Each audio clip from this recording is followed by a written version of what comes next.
You are now locked in and listening to The Issue. This guy is a franchise quarterback, and no, I don't want to hear any pushback on that. It feels like a top 10 roster to me. It feels like it can win a championship. This is The Issue. Yo, and here we go, episode 260, The Issue, Thursday, January 23rd, and it's a good one here. Tons of football to get to, as per usual. We are now going to be predicting conference championships. Everything looks a little bit more clear when you're looking at Super Bowl pictures, and we will have our picks for who we think will be in the Super Bowl. Obviously, a great weekend.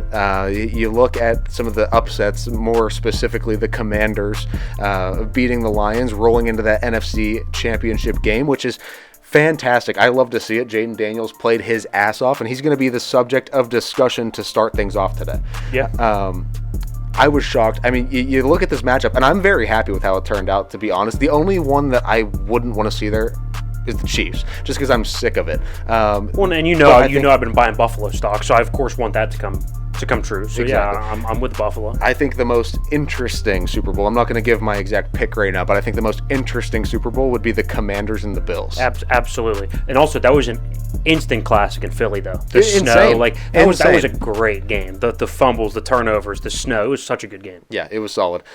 Great weekend of football, and going to be a great show here. So as I alluded to, we're going to start things off with a rant from Tim on Jayden Daniels, that performance that we saw there in the divisional round. It was spectacular, so we're going to start things off with that. Then we will move into hits and misses, go over where we were right and wrong in the week, and then moving into the second segment, obviously the predictions there for the conference championship round, and at the very end of the show, our conference championship bets on a budget. Last week, 3-0, so if you stuck with us all season, if you've been with us, you know we've been above the sharp line since pretty much week 3, and you know nothing changing there. So solid day of the bets last week. So if you're not betting them, make sure you stay till the end of the show and then check them out on the lines this week. I mean, I'm going to take a slight victory lap here. I nailed it. I called it. I said that the dynamic rookie quarterback would come into the league and tear it up, MVP level player, and he'd be a top 5, top 10 guy already year one. They'd go to the conference championship game. I predicted they'd win it, so we'll see if that happens. I called it to a T. I perfectly had it. There's only one slight problem, is that I predicted that fate for the Bears quarterback, Caleb Williams, and it turns out Jayden Daniels is absolutely the gem of the class, is the best quarterback from this previous draft. That's the best season as a rookie ever.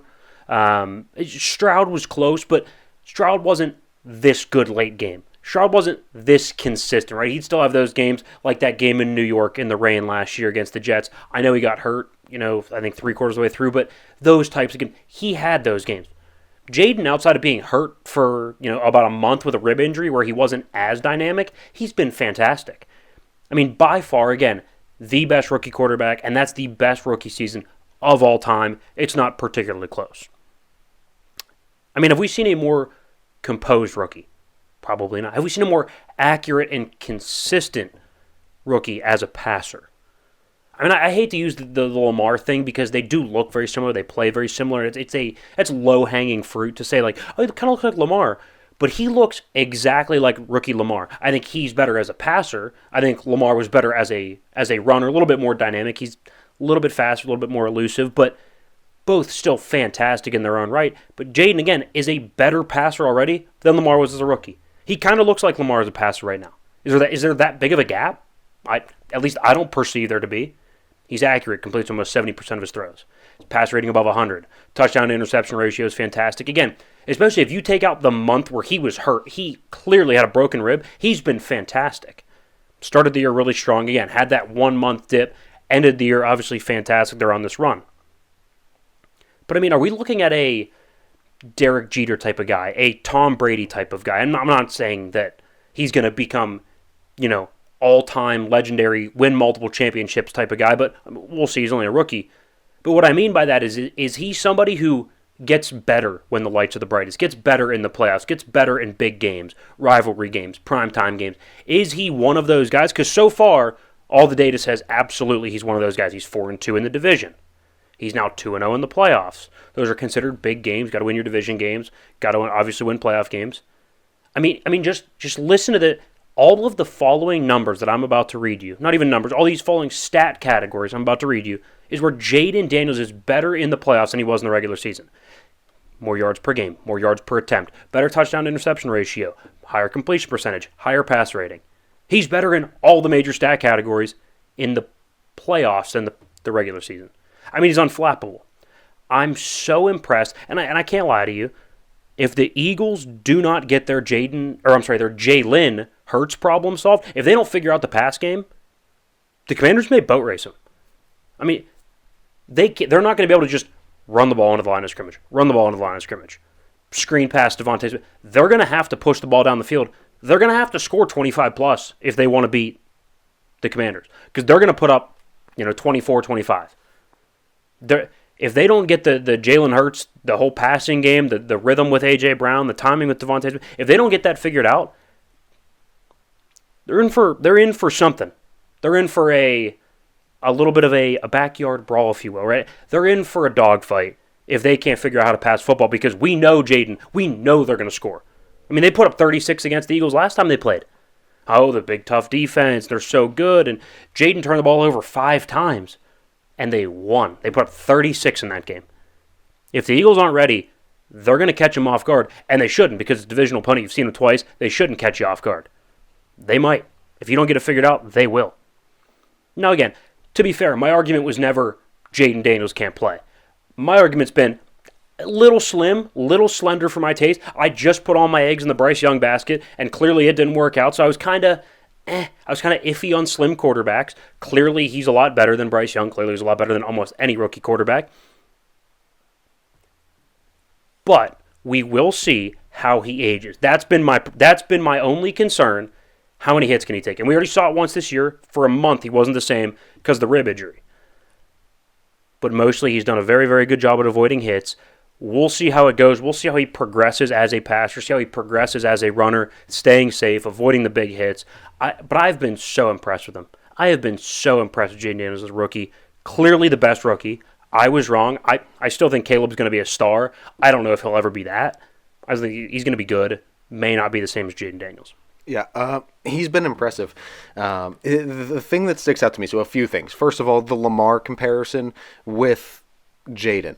Okay, you look at Lamar's biggest knocks.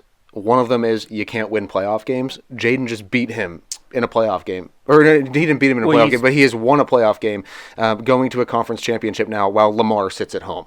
That's telling. I think he's very talented. And then to the point of him being slender, a little slim, he doesn't look the same as a Bryce Young. Bryce Young just looks smaller. He still has that frame there. And slim quarterbacks, you're talking about Lamar too. I mean, they both kind of are, but they just look different than Bryce a Bryce Young's Young. way shorter too, so that's a factor. And Jayden's a big, tall kid. So I mean, he's got, what is he, like 6'2", 6'3"? I think 6'3". I have to figure it out. But very impressed with how he's played. He's 6'4".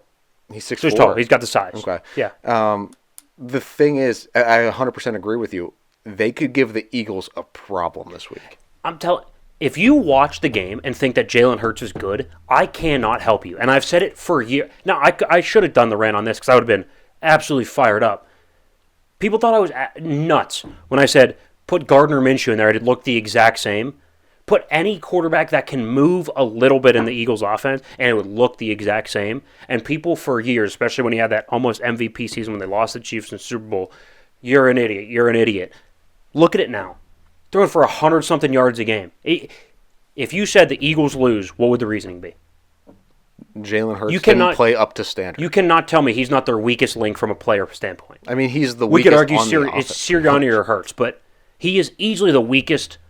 That's the weakest position from a player standpoint. The weakest combination between head coach and quarterback, I think, that are left in the playoffs, right? I think Jalen is by far, bar none, the worst quarterback in the playoffs still. I don't view him as a top half of the league guy. I think he's closer to 20 than he is 10. And is Sirianni the worst coach? Oh, yeah. Then you have a problem. When your coach quarterback's bottom of the league. Are we taking the Commanders? I don't know. We'll get to that. We'll get to that. But that's a good first hit leading us into hits and misses here. Let's get started on that. All right, hit number one here. Let's stay on that Jalen Hurts subject.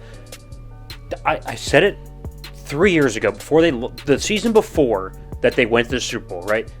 I said, if you just replaced him with Gardner Minshew, it would look like the same. Yeah. Not very good from the pocket, not consistently accurate enough. He's good with his legs, not great. He's better running between the tackles, which isn't sustainable. He's fine. He's fine. If I could rank the quarterbacks, he's not in the top half for me at all. Going into this playoff run, I was like, yeah, maybe fringe like top 12. I think he's closer to like 16, 17, 18 than I think he is 12, 11, 10. Yeah, I mean, and that level of play is starting to kind of come out now. Like for a while he hid behind the Saquon is great. We're just gonna hand him the ball every time. But now you're playing these really good defenses, these playoff level defenses, and these great teams. You have to find a way to win more than just being one-dimensional and running the football with Saquon. Like, you can only do that so many times before defenses just start sniffing it out. So you're going to have to throw the ball. What do you have, 150 yards or something like that? I don't even know this past game. Let me check. But I'm telling you right now, if they don't have it figured out, Washington's going to win the game. They have to be able to pass the ball if they want to win. I may be taking Washington again. We'll circle back to that. Mr. One here. I was a big proponent of Tomlin to the Bears. I thought it'd be a good idea. I think Pittsburgh, their time has kind of expired. You know, Tomlin's run has kind of come to an end. Not every divorce has to be ugly, right? We can just kind of split. You know, we'll build him a statue. He can go resurrect the Bears. Everybody wins. Right. Instead, they're going to go with Ben Johnson. I think it's the best way to make sure Caleb Williams is good. That doesn't ensure that the team is good. There's plenty of dysfunction elsewhere. DJ Moore was walking off the field during games this year, right? So it doesn't ensure that everything's going to be perfect. But it does ensure one thing, that your investment, your number one pick, is at least going to be serviceable, right, which I think is all the Bears were hoping for. And who knows? I'm saying that's the floor. The floor of Ben Johnson is Caleb won't look like a bust. Is that fair? Yeah, that's fair. Now, the thing is, and this is what I was wondering, is now what does this do to the coaching market? Because this is a fit where I thought Ben Johnson would have fit perfectly in Pittsburgh. He threw for 128 yards, by the way. And he threw for like 115 in the wild card round. Horrendous. But no. With Pittsburgh, right, you're ready to move off Tomlin. Why don't you go after a guy like Ben Johnson? And are the Bears really that valuable if you're a coach looking to go somewhere? I mean, Chicago wouldn't be on my short list. The offensive talent's good. This crop of jobs, it's probably the best one out there. Maybe Dallas. If Pittsburgh became available. Oh, yeah, no, Pittsburgh's a better job. Yeah, 100%. 100%. If Pittsburgh is available, it would easily be the best job in the market. But right now, because Caleb's good and because there's other pieces on the offense, I think the Bears would probably be 2 there. Okay. Fair. I don't know. Hit number 2 here. I said it as soon as they traded him. I said, give me every single ounce of Buffalo Bills stock that you have. As soon as they traded Diggs, I said I like him even more. I liked them, and especially once they got rid of Gabe Davis, I thought he was the most overrated number 2 in the league, and clearly he's disappeared into Jacksonville. I said, give me every single share of your Bills stock, and I bought it all, and I'm telling you right now, they're going to the Super Bowl. Calling my shot right now. Yeah. You were called it then. When did I say Super Bowl team? It was like week 8. Maybe even before that. I don't know. I'd have to go back and look because you've been on the Bills train ever since we were doing like divisional predictions in July. So it's been a while. This is a hit that's been more of a slow burn for you, but definitely one of the hottest now. So a good one there for sure. It was a miss number 2. It's been a rough couple days. You know, it's been a rough week or so. Since my guy Jared Goff lost in the playoffs. You know how much I like Jared Goff. I know. Such a consistent passer, really good from the pocket, good guy, good leader. Yep. Such an above-average quarterback, and I think people have gotten so used to seeing these mobile guys, these guys that get outside the pocket. They're so ingrained in that way of thinking that their quarterback has to move. It has to be dynamic. They have to look like Jayden Daniels or Lamar Jackson or Josh Allen or Kyler Murray, but Jared Goff is such a good quarterback. I've defended him. I've defended Kirk Cousins, Derek Carr. Like, I know they're not flashy. I'm not saying they're top 5 guys. I'm not even saying they're top 10 guys. Now, Goff is. But they're consistent every single day. Good leaders. Get it done. Great in the locker room. Very consistent adult quarterbacks in the NFL. And we take it for granted. And you hear fans of Cleveland going on, the Twitter of the Lions, or, you get whatever, Bears fans are ripping on the Lions. You would kill to have a stable, adult, winning season with a guy like Jared Goff under center. Yeah. I mean, how much would the Bears kill for that right now? I mean, you would need it. 3/4 of this league would sign up tomorrow to be the Lions to have Jared Goff. Yeah, I mean, the only thing that sucks is he did give that game away. Oh no, he played poorly. He played poorly. That's why it's a miss, because he was awful. But he's such a good quarterback. Yeah, I know. Overall, and I like him, and I like the Detroit Lions, and that was my team going into the playoffs. So I was really pulling for them. But I mean, when you have that many turnovers. Oh, you're not going to win. You're not going to win any games with that many times. Especially a playoff game. Not playoff games. Yeah, it's a rough day. Hit number 3 here. My main takeaway watching the Eagles and Rams game is I thought, God, right back to my rant from last week or 2 weeks ago. The bottom of the league has no chance. No chance. Les Snead and Sean McVay finally get their first. It's Sean McVay's first first round pick since he's been the head coach of the Rams, because they traded him all away. They went all in on Stafford. Sean McVay, since he's been the head coach of the Rams, has not been part of a draft that had a first round draft pick. They finally get one. Jared Verse looks like a Hall of Famer as a rookie. Looks unbelievable, unstoppable. And then you look across the field, Howie Roseman and the Eagles. Jalen Carter, unblockable. You go heist one of the best players in football from your rival. Like, the upper echelon of the league and the bottom tier of the league it's almost like they're not playing by the same set of rules. Yeah. It's almost like they're not using the same salary cap. It was such a validating feeling to watch that game and be like, oh, I hit the nail on the head saying the top half of the league is so much better off and the bottom stands no chance. That game was a perfect microcosm of that. Yeah, I mean, and people complain about it, and this is what we were talking about too in college football, where there's too many blowouts. It's the same thing when you watch it at Kansas City Chiefs play, I don't know, the Jags on a random Sunday in September. Yeah, right? the gap isn't as big because they're all pros, but the same level of, we pretty much know one team almost doesn't stand a chance. Yeah, and it really stands out now at this point. Yeah, absolutely. That's why there's more upsets in the NFL as opposed to college football. But I mean, college football, you're going to start to see it. Ohio State's paying their roster $25 million. What's Purdue have? 2.5 in their team? Like, seriously, it's in the same conference. It's not even like the same thing. But miss number 3 here.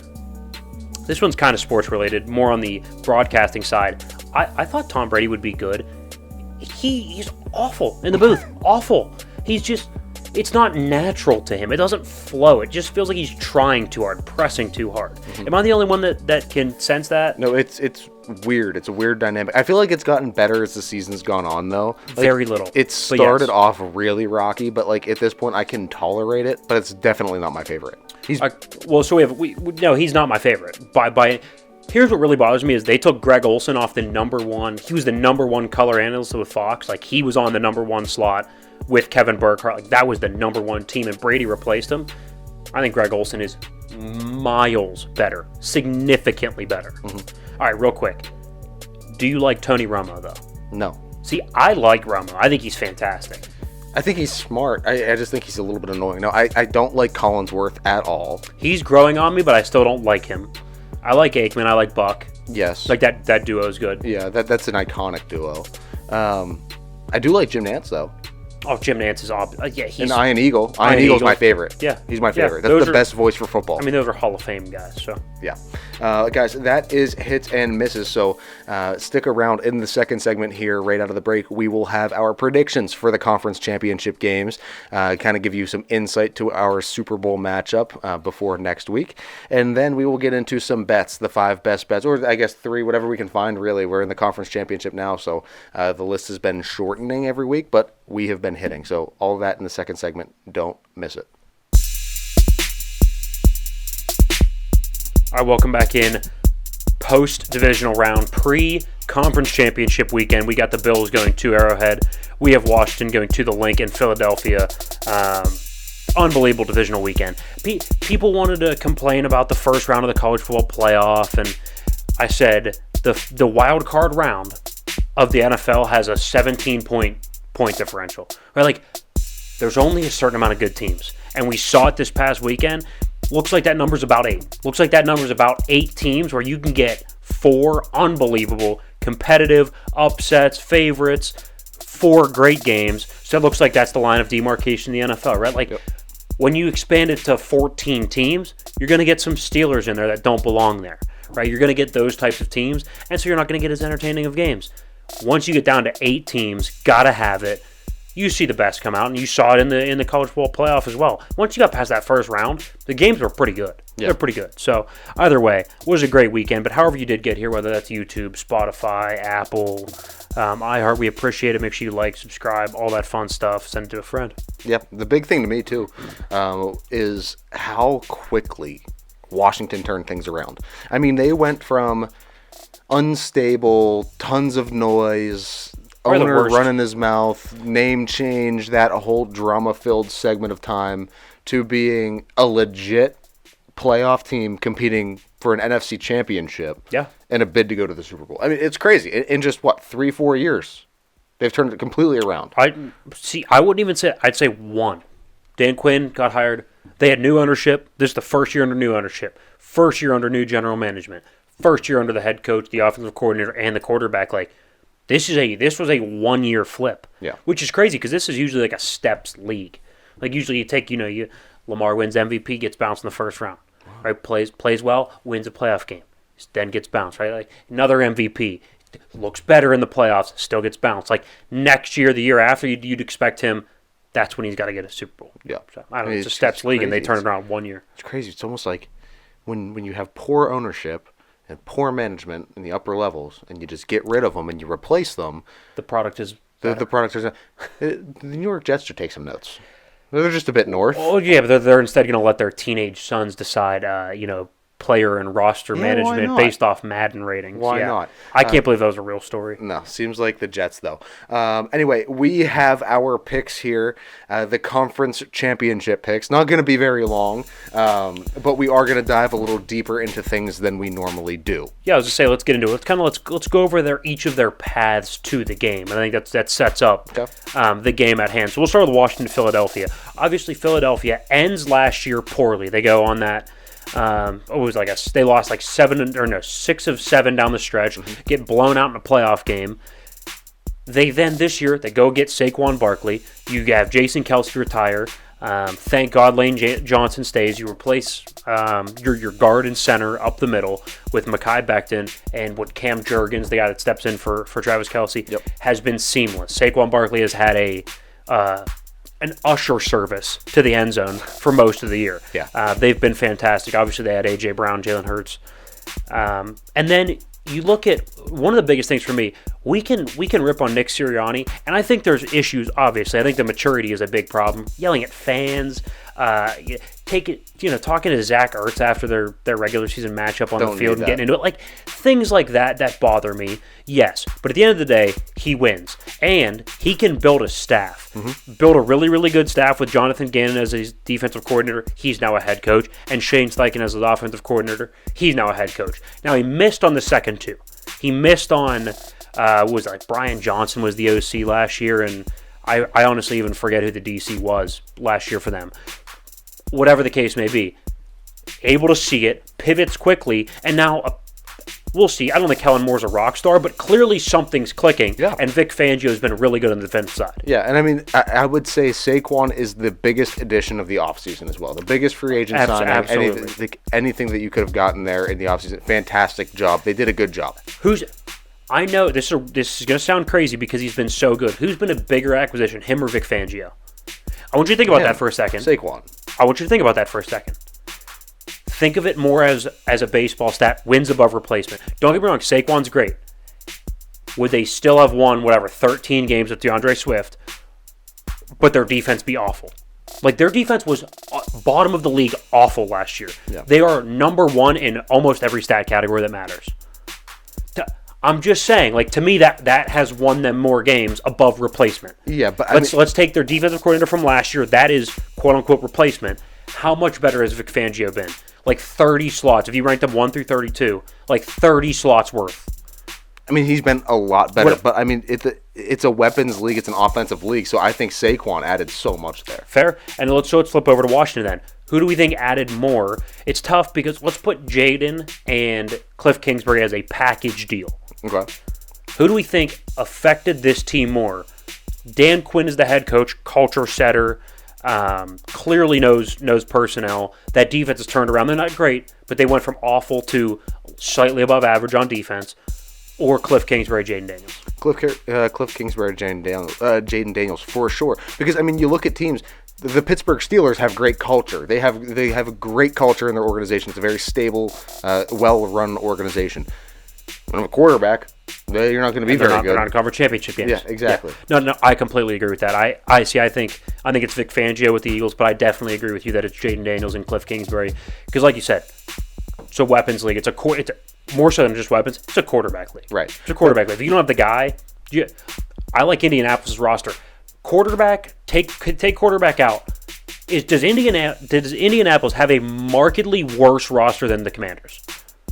To me, I view it on the same level. I think the Commanders is slightly better. Yeah, slightly. The Commanders are better, but it's not. It's not by miles. Much. It's not miss the playoffs and conference championship. It's not that gap. No, it's not that. It's not that. It's not that. Okay, but yeah, Washington, I guess, quote unquote, how they got here, right? Obviously awful last year. Fire Ron Rivera, new ownership, new general manager. New general manager Adam Peters was a guy in San Francisco under John Lynch for a long time. Yep. Clearly has worked.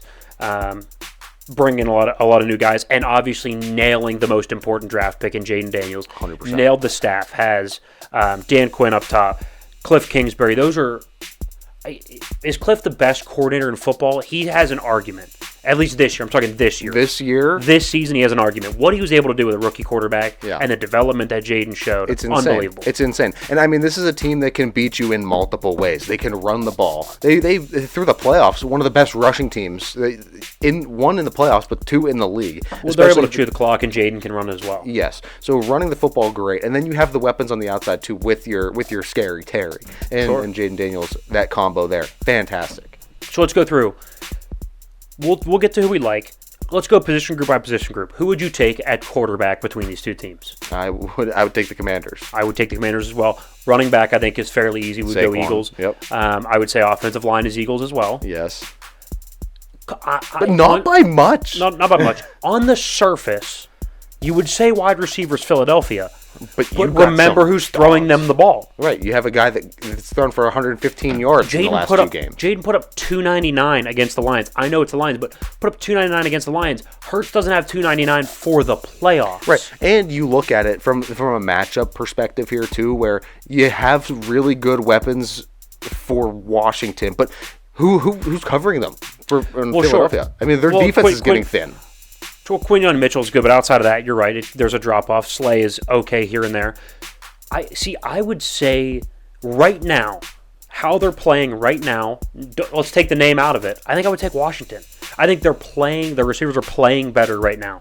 I know the names are bigger in Philly. I know fate of the universe on the line. One play, I'm taking A.J. Brown over everybody in this game. But I think right now, as a group, I would take the Commanders. Okay. I agree. Defensive line, I would take the Eagles. Yep, and I think defense in general, I would take Washington, though. I would probably take Philly defense in general.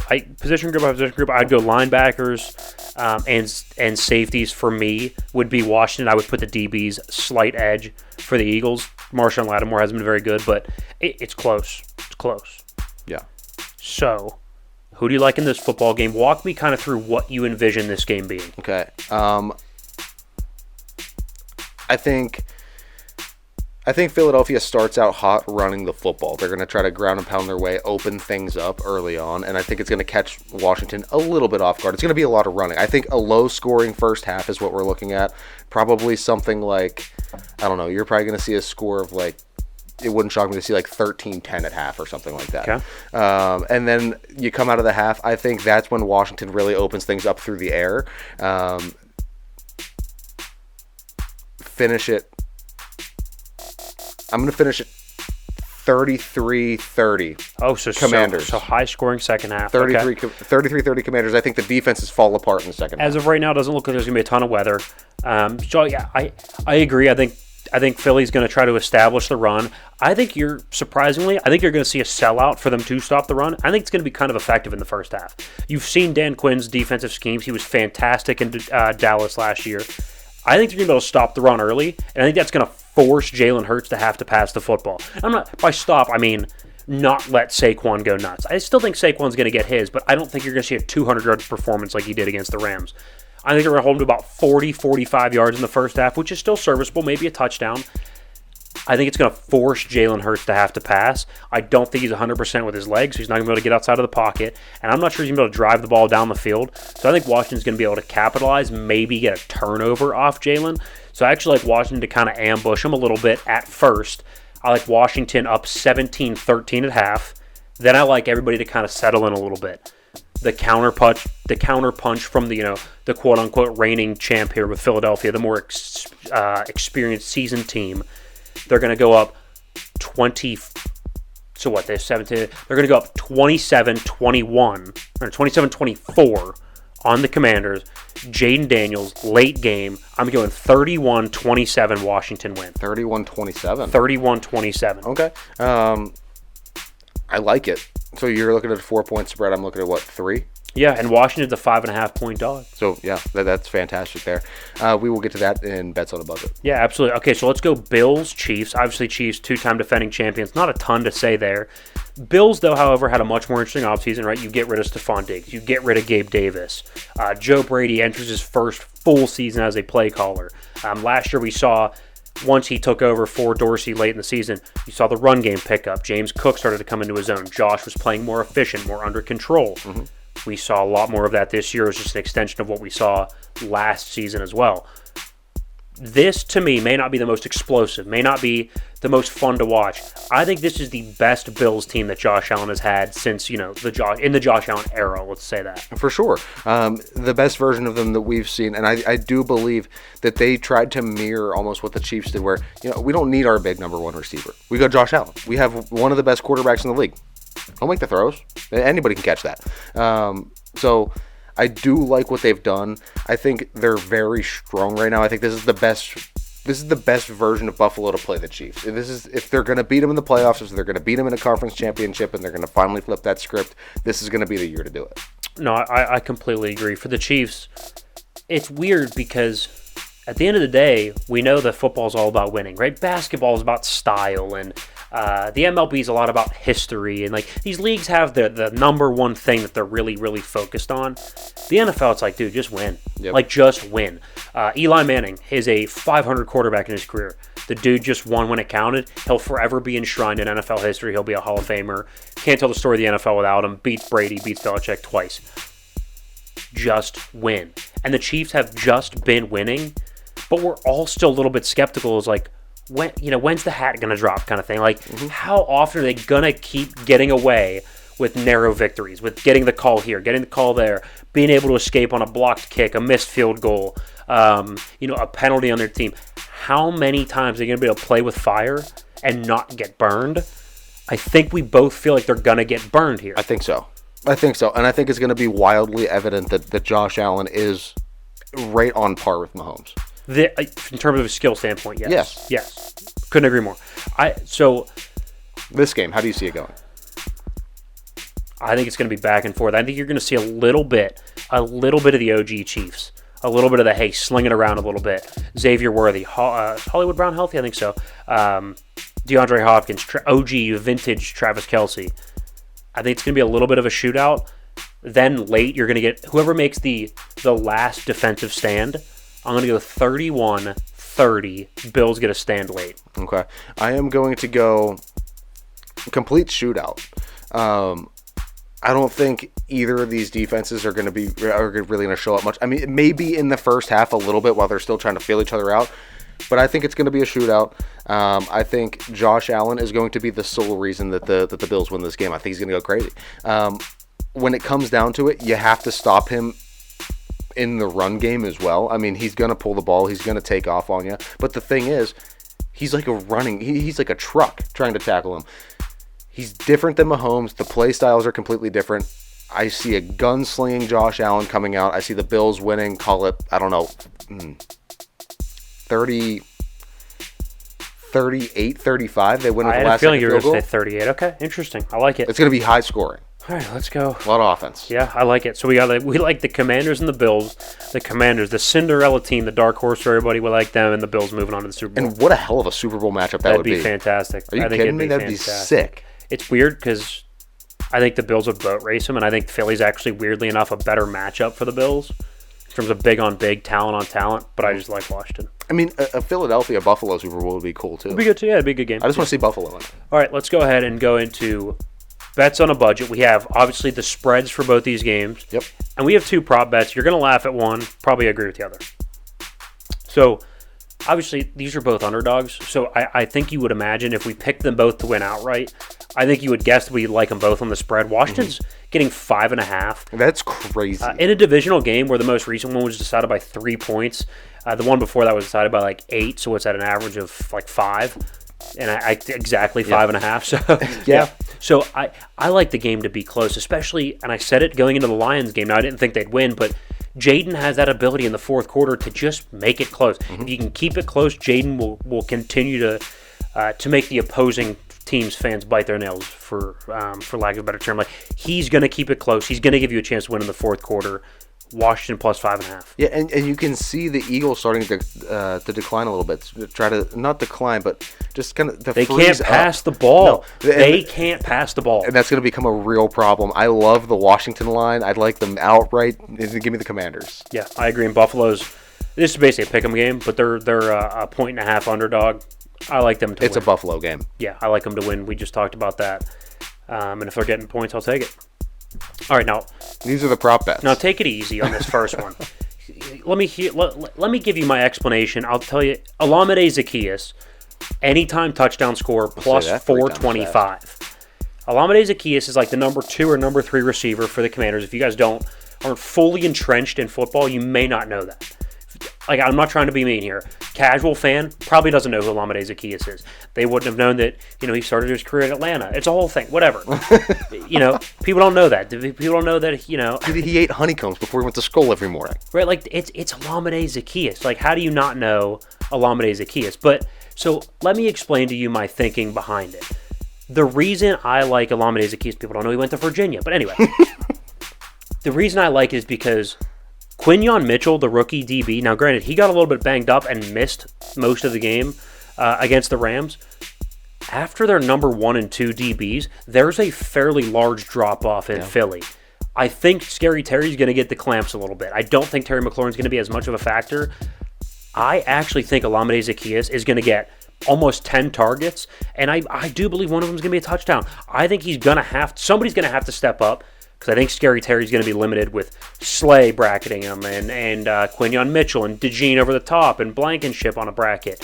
He's going to get press coverage. They're going to get physical with him. They're going to throw him off his route. He's going to get doubled a lot. They're going to make somebody other than the stars beat them. That's Vic Fangio's style. Much like Belichick, let someone else other than the stars beat me, and Olamide Zaccheaus can be that guy. I like him to go for like 6 catches, 80 yards, and a tud. All right, there it is. That was one you were passionate He's about. plus 425, by the way. Plus 425. And then the last one's not that hard to get behind is James Cook, anytime touchdown scorer, plus 130. He's good in the screen game. Good split him out wide. He can obviously run the football. And we saw it. Josh Allen threw 7 passes in the first half of this most recent game against the Ravens. Yeah. They're going to run the ball. James Cook's going to get his touches. And Kansas City's DBs are too good to just flat out, hey, drop back pass. You're going to have to get him in some play actions. You're going to have to run the football. James Cook, anytime touchdown score, plus 130. In case you're wondering, you can parlay them all together. I did. $10 gets you like $500-something, so it's like plus 5,000 if you parlay all these together. I did. We'll see how it goes, but I feel strongest about the Olamide Zaccheaus and the Buffalo. The Buffalo plus 1.5. So to run back through, we have Washington plus 5.5, Buffalo plus 1.5, and 2 anytime touchdown scores, one being Olamide Zaccheaus at plus 425, and James Cook at anytime touchdown score plus 130. Hell of a bet slip, guys. Those are the bets on a budget for the conference championships here. The Super Bowl of bets will be next week. Not going to want to miss that, so make sure you are tuning in. TheIssueSports.com will get you anywhere you need to go. The socials, wherever the show's at, all the different platforms, all that good stuff. But guys, we appreciate you sticking around and hanging out with us. We will be back next week, and that was The Issue.